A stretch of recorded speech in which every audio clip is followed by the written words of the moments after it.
Wastasyair wa akribil mauta. Dan ketahuilah, dekat-dekatlah kepada kematian. Fa innahu kama fil hadisi, maka sesungguhnya sebagaimana diterangkan dalam hadis, aqrabu ghaibin yantaziru, hal yang gaib, yang enggak nampak, enggak kelihatan, tapi paling dekat, yang selalu menunggu-nunggu, itu tidak lain adalah apa? Kematian. Makanya kita disuruh terus merasakan adanya kematian, dekat dengan kematian. Karena kata Nabi, ya sesuatu yang enggak kelihatan itu namanya ghaib. Ghaib itu ada, tapi enggak kelihatan. Nah itu namanya ghaib, sesuatu yang enggak kelihatan tapi ada, yang paling dekat sama diri kita, yang selalu nunggu-nunggu kita, apa? Kematian. Makanya Imam Al-Ghazali ditanya tuh, sebenarnya sesuatu yang paling dekat sama kita apaan sih? Ya, ada yang bilang bini kita yang paling dekat. Gitu. Iya, ada yang bilang begitu, bini yang paling dekat. Yang kapan aja kita sama bini kan? Oh gitu? Iya. Iya begitu. Ada yang bilang lagi, ya mungkin kalau istri yang ditanya, suami saya yang paling dekat. Bisa juga anak, bisa juga cucu, iya kan?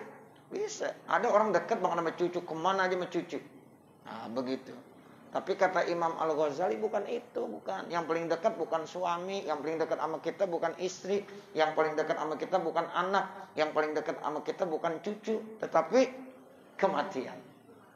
Kematian ternyata Bapak, Ibu, Saudara, itu yang paling dekat sama kita. Makanya kata Nabi, aqrabu ghaibin yantazir.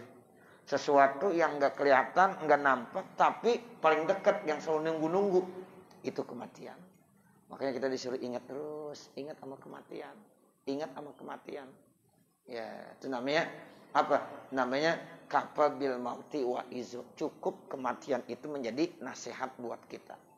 Bahkan dalam hadis yang lain Nabi bilang aksiru min zikri hazimin lazzat. Perbanyaklah dari hal-hal yang bisa memutuskan kelezatan. Yang bisa memutuskan kelezatan itu tidak lain apa? Kematian. Orang kalau udah mati udah enggak merasakan kelezatan lagi. Apa yang bisa dirasakan? Kita waktu hidup aja kan merasakan bagaimana bahagia kita, enak, makan ini enak, makan itu enak. Ya, kemudian banyak fasilitas kita bisa nikmati, merasa enak, lezat. Tapi kalau mati udah datang, putus semuanya. Aksiru min zikri hazimil lazzat. Itu Nabi yang bilang. Perbanyaklah kita selalu ingat kepada hal-hal yang bisa memutuskan kelezatan. Ya, inilah yang namanya mati. Orang kalau udah mati, ya dikasih apa aja udah kagak mau. Betul nggak? Iya. Tangannya begini nih tangannya. Tadinya masih begini ngepelin. Apa aja dipegang. Ya. Tapi kalau udah mati, nah buka deh. Udah dia nggak mikirin lagi. Dunia yang begitu banyaknya nggak akan dia pikirkan lagi. Ya, nah inilah makanya kita harus mikirkan ke sana. Oh iya, nanti kalau saya mati tuh, ya harta benda kita nggak akan kita bawa. Nah seperti itu. Makanya dengan kita ingat sama mati, ya salah satunya harus kita perbanyak amal ibadah. Kita takut berbuat dosa, kita takut berbuat maksiat. Entah kalau gue mati bagaimana? Nah begitu maksudnya. Ya, entah kalau gue mati bagaimana? Nah, jadi kalau berbuat dosa takut, berbuat dosa takut. Kalau gue mati bagaimana? Nah, seperti nggak ada yang nolong kecuali amal kebaikan. Ya, apa sih yang kita mau bawa setelah mati? Nggak ada. Paling kain kapan. Ya, kain kapan juga warnanya putih, ya kan? Murah kain kapan, Mak. Kita nggak perlu beli, ada yang beliin dah. Ya, orang mati mikirin nggak kain kapan? Kagak, yang mikirin yang hidup. Nah, begitu yang mikirnya yang itu. Jadi kita udah mati udah. Ya, jadi yang kita bawa itu. Sering kayak bilang, kita pakai jam nih, pakai jam. Mati, dicopot enggak jam? Dicopotin. Ibu pakai gelang 10 gram. Ya, waktu mati dilorodin enggak? Dilorodin. Begitu ya, Bapak Ibu Saudara semuanya. Masya Allah. Itu dikatakan aqrabu ghaibin yantazir begitu. Wa ma yadril insanu. Dan manusia nggak ada yang tahu. Manusia nggak akan tahu kapan datang kematian karena ini ghaib. Ada tapi nggak nampak. Abstrak namanya. Tapi itu pasti. Manusia nggak ada yang tahu. Wa ma yadril insan. Manusia nggak tahu. La'allahu lam yabqa min ajalihi. Ya, la'allahu mungkin tidak tersisa dari ajalnya illa syai'ul yasiru, kecuali sesuatu yang sebentar lagi. Sampai kadang-kadang ada orang meninggal tinggal 1 jam lagi dia mau meninggal, dia masih belum tahu. Itu namanya nggak tersisa dari masanya hidup di dunia. Padahal tinggal sedikit lagi, tapi dia kagak tahu juga. Orang kalau dikasih tahu misalnya, ya besok ente bakalan dipanggil, ada malaikat Israel mau datang besok, dia nggak akan kemana-mana udah dia megang tasbih aja udah, ya makan juga disuruh nggak mau udah istighfar aja. Tuh, ini enggak, ini rahasia. Ada orang mau mati tinggal beberapa jam lagi dalam kondisi sehat, masih enak makan, masih enak apa aja. Ya, sebab kan yang namanya orang meninggal dunia enggak mesti harus sakit dulu. Enggak mesti. Ada orang lagi sehat benar, tiba-tiba 1 jam kita dengar ada informasi pengumuman innalillahi wa inna ilaihi raji'un. Bisa begitu. Tapi ada juga emang orang meninggal dunia sakit dulu, udah lama.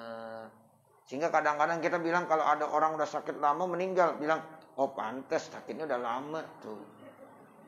Dibilang pantes. Ya. Kalau ada orang lagi sehat-sehat kemudian meninggal, innalillahi. Lah, tadi saya lihat masih jalan pagi. Tuh. Jalan pagi.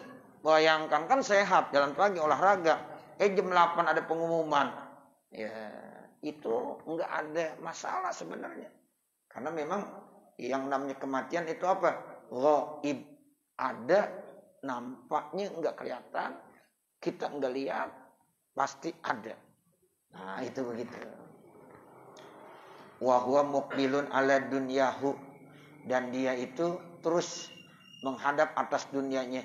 Wa muqridun an akhiratihi, dan dia berpaling dari akhiratnya. Padahal tinggal 1 jam lagi kematian, ajal mau datang. Tapi karena dia enggak tahu, dia tetap aja sama dunia masih tetap terus pengen. Sama akhirat masih berpaling aja. Berpaling dengan akhirat. Masih tetap dunia yang diurusin. Tuh, seperti itu. Fa inna zala bihil mautu, maka kalau seandainya udah datang tuh kematian, wahwa ala tilkal halati, dan dia dalam kondisi seperti itu, masih ama dunia mulu yang dipikirin, ama akhirat masih ogah aja. Ya, ama ibadah masih ogah aja udah. Ya, pikiran cuma dunia. Padahal tinggal beberapa ya waktu lagi dia mau mati tuh. Nah, itu ketika datang kematian, roja'ah ilallahi, maka dia kembali kepada Allah. Wa huwa ghairu musta'idin liqa'ihi, sementara dia tidak siap untuk bertemu dengan Allah. Berarti dia belum siap gitu. Ya, makanya kita disuruh musta'idun lil maut. Harus selalu siap untuk kematian. Nah, kalau orang yang tadi dia masih dunia aja yang dipikirin, akhirat masih ogah aja, suruh ibadah masih nggak mau saja. Padahal kematian tinggal sebentar lagi akan datang. Nah, akhirnya pas kematian sampai kondisinya masih seperti itu, akhirnya dia kembali kepada Allah, belum siap, ghaira musta'idin. Dia tidak bisa mempersiapkan liliqaihi, untuk bertemunya kepada Allah Subhanahu wa ta'ala. Wa rubbama yatamanal imhalu indama yanzilul mautu, dan terkadang dia selalu ya imhal, menunda-nunda ketika akan turun atau datang kematian. Fala yujabu ilai, maka dia tidak jawab. Wala yumkinu minhu, dan dia tidak memungkinkannya. Kama qala Allah Ta'ala, sebagaimana Allah gambarkan nih di dalam Al-Quran. Firman Allah Ta'ala, hatta idza jaa ahadahumul mautu, sehingga apabila datang kematian kepada salah satu daripada orang, apabila mati telah datang kepada salah satu daripada kita nih manusia, qala, lalu orang tersebut bilang, Rabbirji'un, ya Allah, kembalikan lagi saya. Tuh ada orang pas meninggal dunia baru dia nyesel. Ya Allah, kembalikan lagi saya ke dunia. La'alli a'malu sholihan fima taraktu. Semoga saya bisa beramal soleh. Dulu saya sering tinggalkan. Tuh begitu. Jadi nyesel.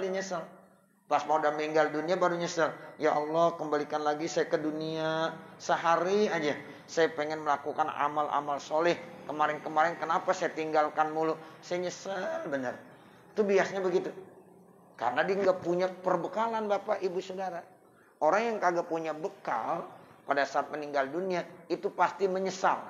Dia menyesal bilang begitu, ya Allah, kembalikan lagi saya ke dunia. Kira-kira orang kalau udah mati bisa nggak dikembalikan lagi ke dunia? Dihidupkan maksudnya? Enggak.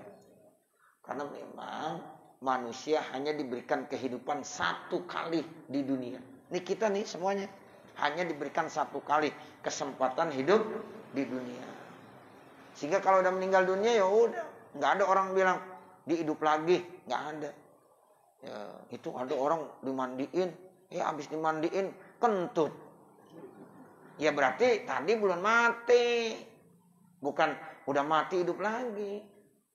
Nih, makanya jangan sembarangan, orang belum mati udah dimandiin aja. Ya, jangan.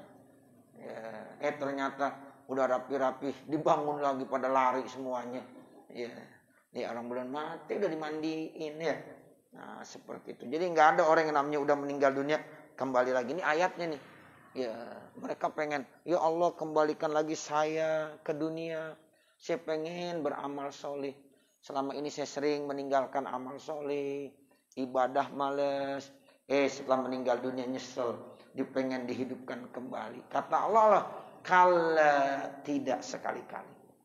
Tuh Allah bilang begitu, kalla, tidak sekali-kali. Enggak mungkin ya orang yang sudah meninggal dunia dihidupkan kembali, walaupun cuma 1 hari. Ya, enggak mungkin. Kecuali dulu ada mukjizat yang Allah berikan kepada Nabi Allah Isa. Itu Nabi Allah Isa bisa tuh menghidupkan orang yang udah meninggal. Ya, itu beda ya. Beda, itu mukjizat yang Allah berikan. Tapi meninggal dihidupkan kembali, setelah hidup meninggal lagi. Ya, itu salah satu bukti betapa hebatnya Nabi Allah Isa. Supaya umatnya biar nanti mengakui, oh benar Nabi Isa itu sebagai nabi. Itu adalah mukjizat yang Allah berikan kepada Nabi Allah Musa alaihis salam. Nabi Musa, ya Nabi Isa itu diberikan kemampuan bisa ya, membuat burung dari tanah liat. Burung tuh dari tanah liat. Habis udah bentuknya seperti burung percis, ditiup, terbang. Itu juga dengan izin Allah. Izin Allah. Jadi ya semuanya namanya mukjizat yang bisa melemahkan kemampuan manusia biasa. Tujuannya apa? Supaya masyarakat di situ bisa percaya, oh ternyata benar Nabi Allah Isa.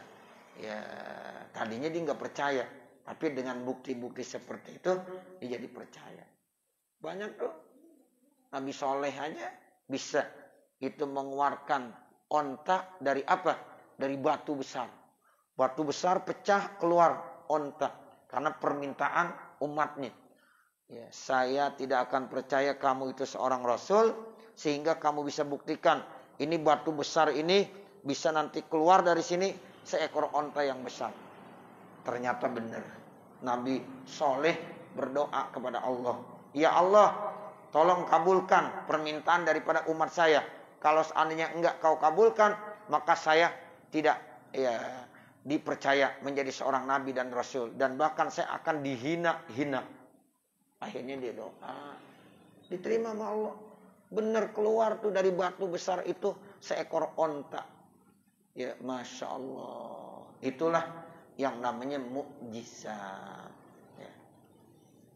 Jadi kalau orang sudah meninggal dunia enggak mungkin ya dihidup kembali. Kalla, tidak sekali-kali. Innaha kalimatun huwa qailuha, itu merupakan kalimat yang ia ucapkan sebagai penyesalan. Orang kalau menyesal kan belakangan biasanya. Betul nggak? Betul, orang nyesel itu belakangan. Kecuali orang yang jalan berdua, nginjek tai kerbau, pasti dibilang, gue nyesel duluan tuh. Emang apa? Kalau gue datang ya jalan belakangan, mungkin yang nginjek yang duluan. Gitu. Jadi itu doang tuh yang nyesel duluan. Rata-rata nyesel belakangan. Tapi ada orang nyesel duluan begini maksud saya nih. Ada orang jalan nih berdua malam hari.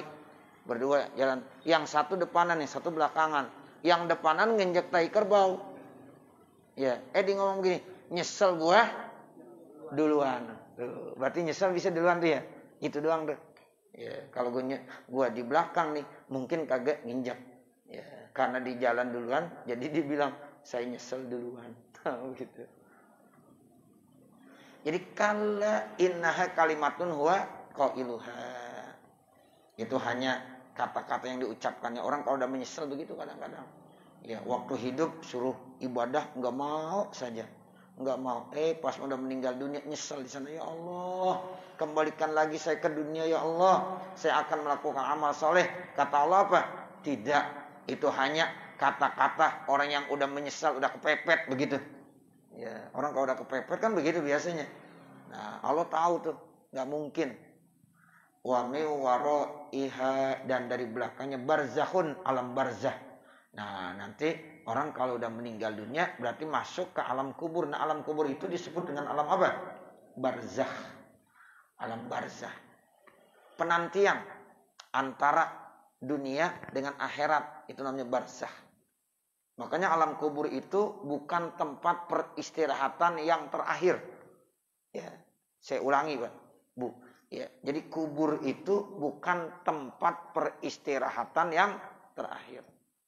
Kan kadang-kadang ada orang ngomong gitu ya. Ya, Bapak, Ibu, Saudara, mari kita antar almarhum atau almarhumah ini ke tempat peristirahatan yang terakhir. Itu kurang tepat tuh. Ya, kurang tepat. Sebab kubur bukan tempat peristirahatan yang terakhir. Tempat peristirahatan yang terakhir nanti sorga atau neraka. Orang kalau udah masuk sorga atau masuk neraka itu udah terakhir. Udah terakhir Bapak, Ibu, Saudara. Udah nggak ada lagi tempat setelah itu. Tapi kalau yang namanya di alam kubur masih ada proses. Namanya yaumul ba'tsi. Di mana manusia nanti akan dibangkitkan kembali. Dikeluarkan dari kubur, pindah ke alam yang lain. Ya, itu begitu. Ya, makanya jangan kita bilang, mari kita antar jenazah ini ke tempat peristirahatannya yang terakhir. Kelihatan cakep tuh omongannya. Tapi sebenarnya kurang tepat. Ya, kurang tepat. Jadi kalla innaha kalimatun huwa qailuha wa mi warai barzakhun. Jadi ada alam barzah, masa penantian. Sampai kapan? Ila yaumi yub'atsun, sampai hari di mana mereka akan dibangkitkan. Nah, udah tuh alam kubur sampai situ doang. Kalau udah dibangkitkan, ya udah keluar lagi dari alam kubur. Ya, Masya Allah, manusia semuanya udah lama di alam kubur, udah ratusan tahun, bahkan mungkin sudah hancur tulang belulangnya, tetap nanti akan dibangkitkan oleh Allah, kemudian dikembalikan secara utuh dan sempurna. Jasadnya sempurna, ruhnya dikembalikan lagi, dan ruh yang begitu banyak nggak akan tertukar. Itu Allah Maha Kuasa. Jadi manusia triliunan. Kalau udah meninggal dari zaman Nabi Adam sampai sekarang, banyak ya manusia? Lo banyak banget. Nah, itu dibangkitkan semua sama Allah, kemudian dikembalikan dari ruhnya masing-masing, dan ruh itu tidak akan tertukar ke jasad, ke badannya masing-masing. Nih ruh kita akan kembali lagi masing-masing. Ya, itu seperti itu. Jadi nggak akan tertukar. Jadi ruh itu Allah simpen. Suatu saat nanti pada yaumul ba'tsi akan dikembalikan lagi ke jasadnya masing-masing. Ada yang kagak percaya? Masa orang udah hancur bisa hidup lagi? Ya, udah dimakan sama cacing-cacing tanah. Ya, badannya udah habis, tulangnya udah habis, apalagi udah ratusan tahun. Nggak mungkin. Itu mendongeng, katanya dongeng. Ya, nggak mungkin kita bisa dibangkitkan kembali. Nah, ini orang-orang kafir. Kalau kita orang beriman, percaya nggak? Ya percaya. Jangankan Allah mengembalikan yang tadi udah hancur. Tadinya nggak ada aja Allah bisa ciptakan ada. Ya kan? Kita tadinya ada apa enggak ada? Enggak ada. Diciptakan jadi ada. Sekarang udah ada. Hancur. Dikembalikan lagi. Ya lebih gampang lagi. Ya kan? Lebih gampang lagi. Jadi enggak ada yang mustahil. Kalau Allah mau berkehendak. Idza arada syai'an ayyakula lahu kun fayakun. Cukup begitu aja Allah bilang.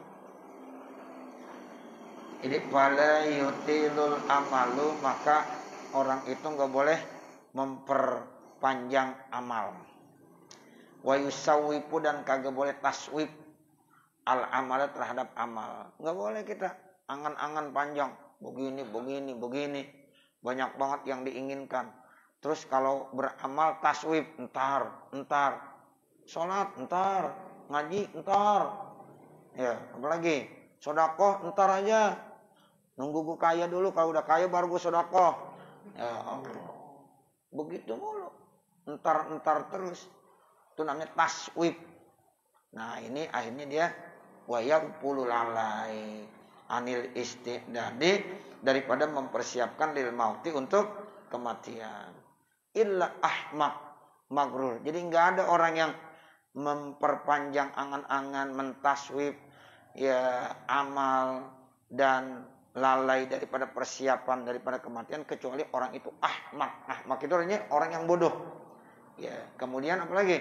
Ya, ahmaq, ya, kemudian magrur, tertipu. Jadi orang itu Bapak Saudara termasuk orang yang ya bodoh dan tertipu. Makanya kita jangan suka taswib.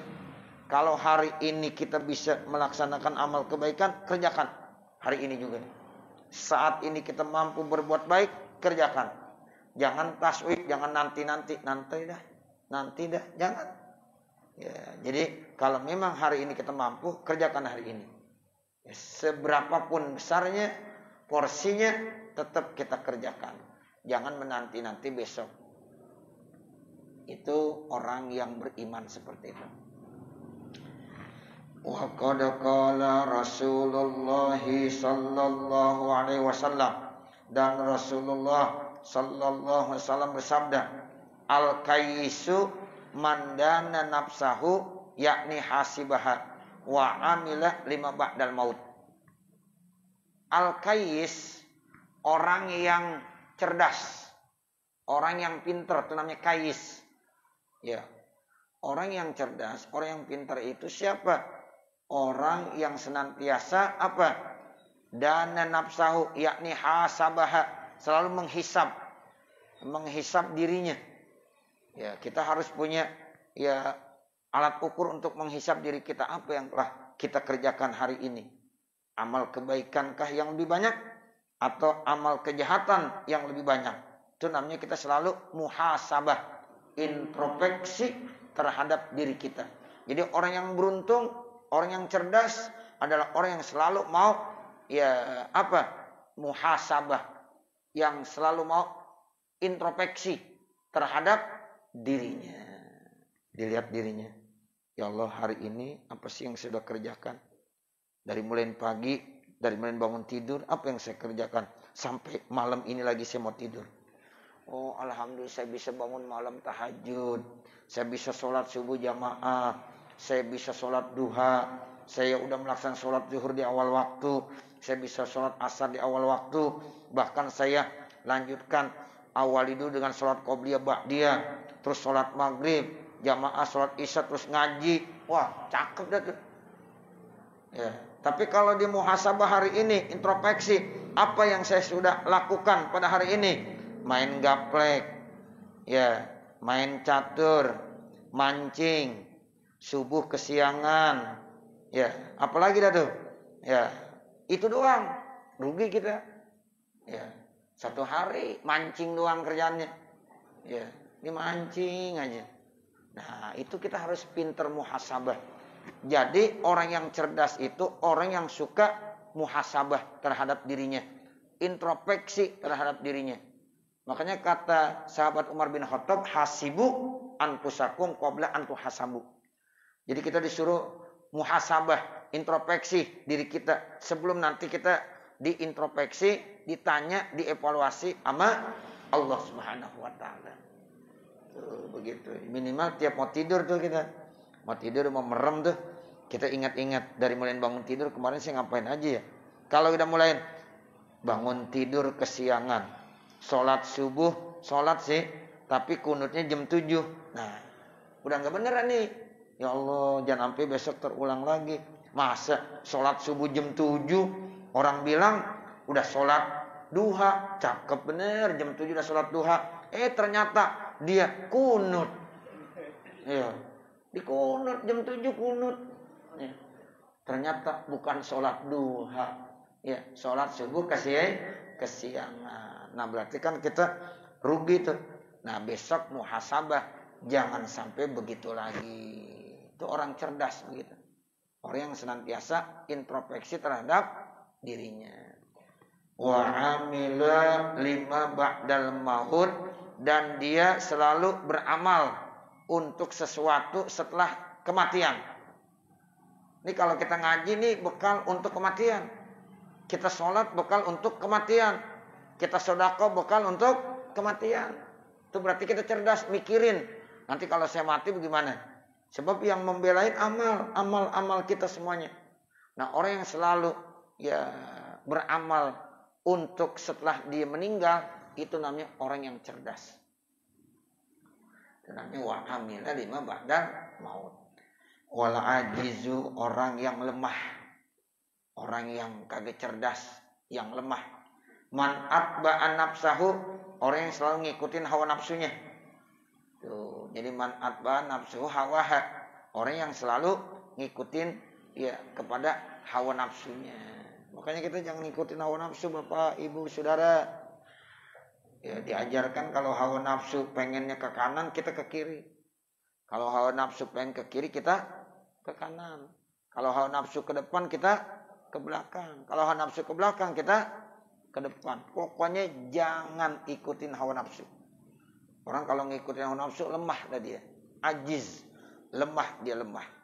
Ya, sebab inna nafsa la'ammaratun bisu. Sesungguhnya hawa nafsu itu akan mendorong manusia, memotivasi manusia untuk melakukan perbuatan-perbuatan maksiat yang tidak bagus. Wa tamanna 'alallahil amaniyah, dan dia hanya berangan-angan di atas Allah dengan cita-citanya, ingin gini, ingin ini, cuma gitu doang, angan-angan doang. Ya, ngikutin hawa nafsu sama angan-angan. Fadlul amali, maka panjang angan-angan itu min itbai hawa nafsi, termasuk ngikutin hawa nafsu. Wal inkhida, dan tertipu bi amanihal kadzibah, dengan angan-angannya yang penuh dengan kedustaan. Wa qala ba'dus salafi, dan telah berkata sebagian ulama salaf as-solih, ulama salaf yang solih. Ya, jadi ba'dus salafis solihi, berkata sebagian as-salafus solih radhiyallahu anhum, semoga Allah memberikan keridhaan buat mereka as-salafus solih. Lau ra'aitumul ajala, kalau seandainya kamu tahu itu ajal, wa masirahu, dan perjalanannya ajal, la abwatumul amala, maka kamu tidak suka terhadap angan-angan, wa gururahu, dan tipu dayanya. Kalau ada orang tahu, lihat ajal dan perjalanan ajal, orang kagak bakalan tuh mau punya angan-angan. Ya, tipuan-tipuannya sama angan-angan dia udah gak bakalan mau. Nah, seperti itu. Jadi rahasianya begitu. Yang namanya orang kalau udah tahu tentang ajal. Jadi ajal ini akan mencari kita. Bukan kita mencari ajal, tapi ajal yang mencari kita. Sehingga Allah bilang, ainama takunu yudrikumul mautu walau kuntum fi burujim musyayyadah. Di mana saja kamu berada, ya itu ajal akan menjemput kamu. Walaupun kamu bersembunyi di satu benteng pertahanan yang amat kuat. Sama dengan rezeki. Rezeki juga mencari manusia. Ya, jadi rezeki itu mencari manusia. Sama seperti ajal mencari manusia. Jadi bukan kita mencari rezeki, bukan. Tapi rezeki yang mencari kita. Wa ma min dabbatin fil ardi illa 'alallahi rizquha. Ini menjadi satu dalil bahwa Allah itu udah menjamin rezeki kepada makhluknya. Sehingga kita rezeki nggak perlu kita cari. Karena rezeki yang mencari kita. Cuma rezeki itu sama. Rahasia juga nggak ada yang tahu. Sehingga diperintahkan kita hanya menjemput rezeki. Jadi kita jemput rezeki. Bukan kita mencari. Kalau mencari belum ada. Kalau menjemput udah ada. Jemput tuh di mana ada tuh? Oh, di Kebayoran. Ya. Ada yang menjemput di Impres. Ada yang jemputnya di Pasar Induk. Ya. Nah begitu. Jadi udah ada tuh rezeki. Cuma tinggal jemputnya aja. Sama seperti ajal. Ajal mencari manusia. Bukan manusia mencari ajal. Rezeki mencari manusia. Bukan manusia mencari rezeki. Sehingga kalau kita udah yakin begini nih. Ya kita nggak takut kelaparan. Nggak mungkin. Allah akan menjamin rezeki makhluknya. Jadi jangan takut kelaparan selama Allah ya masih ada. Dan Allah nggak akan hancur. Gudang-gudang kekayaan Allah tidak akan hancur. Selama gudang-gudang kekayaan Allah nggak hancur, maka kita jangan takut kehabisan rezeki. Tuh, begitu Bapak, Ibu, Saudara. Tapi tetap jangan diem aja. Salah juga. Oh, rezeki udah dijamin ini udah diem aja. Ya di rumah megang tasbih aja udah. Subhanallah, subhanallah, diem aja. Ya ditegur sama istri kita, bang. Nah, jangan begitu aja bang. Begitu. Iya. Kecuali ada orang di rumah aja. Tiap hari di rumah aja nggak ngapa-ngapain. Emang ngapa? Punya kontrakan 20 pintu. Iya. Kontrakannya 20 pintu. Satu pintunya dibilang, Ustaz saya punya kontrakan 20 pintu. Satu pintunya 2 juta. Lah kalau 2 juta kali 20 pintu udah berapa? Iya. Ayo kalau ngitung kan Bapak hidup pas pinter. Iya. Ngitung duit pada pinter dah. Ya. 2 juta kali 20 pintu berapa? Tuh pinter kan? Ya. 40 juta. Udah nggak usah ngapa-ngapain. Tapi kalau kita nggak punya kontrakan begitu, ya jangan diem aja. Ya, kecuali ada orang-orang tertentu yang makomnya begitu, diem aja. Ya, dibaca tasbih aja, tamu pada datang mulu. Tamu datang bawa amplop. Ya, lah beda. Kita jangan begitu, makom kita bukan begitu. Ya, kalau makom kita begitu boleh. Kita makom kita beda, ada cara-caranya. Allah ngasih rezeki beda-beda. Oh kalau ini makomnya memang seperti ini. Makomnya seperti ini. Nah kita jangan tukar. Kita biasa kebayuran. Diem aja baca tasbih aja di rumah. Ya kagak bakalan sampai itu. Harus dijemput kebayuran. Nah begitu. Iya. Jadi artinya masing-masing punya kelebihan dan keistimewaan. Disitulah Allah ngasih rezekinya. Ya, nah seperti itu. Jadi jangan kita tukar makom kita. Ya, sebab sudah masing-masing likul disai'in maziyah. Semuanya punya keistimewaan. Itu istimewa semua. Ya, kemuliaan semuanya. Enggak ada yang kagak mulia. Ya, seperti itu. Ya, inilah yang dikatakan ya bahwa ya ajal itu mencari manusia, bukan manusia mencari ajal.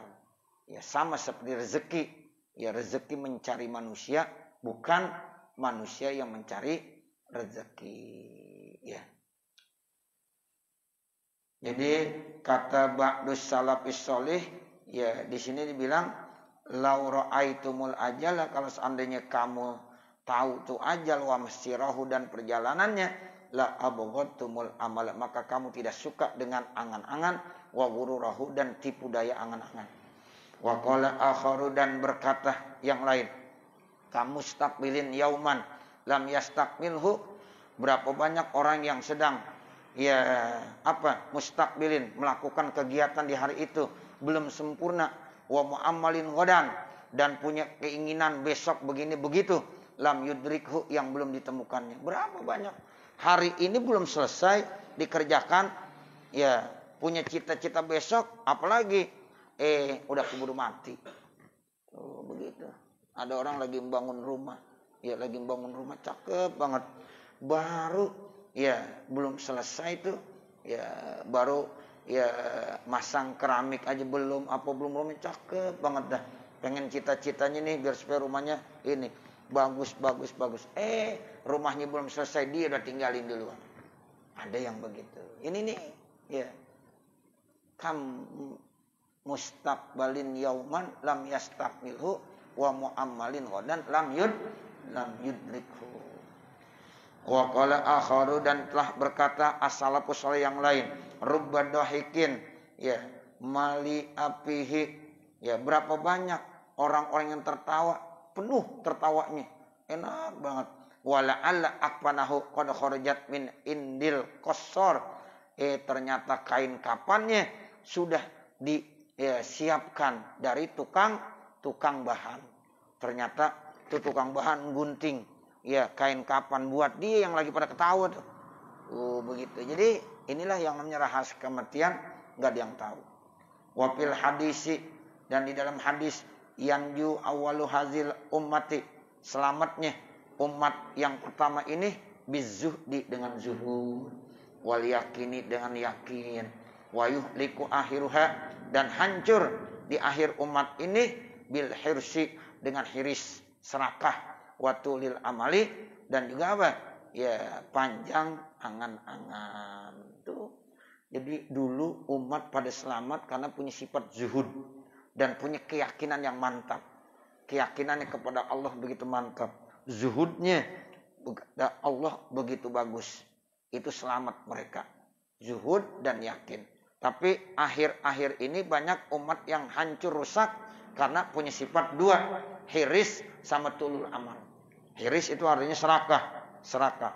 Tulul amal punya keinginan macam-macam, panjang angan-angannya. Nah ini yang membuat manusia lupa terhadap kematian. Nah saya kira sampai sini.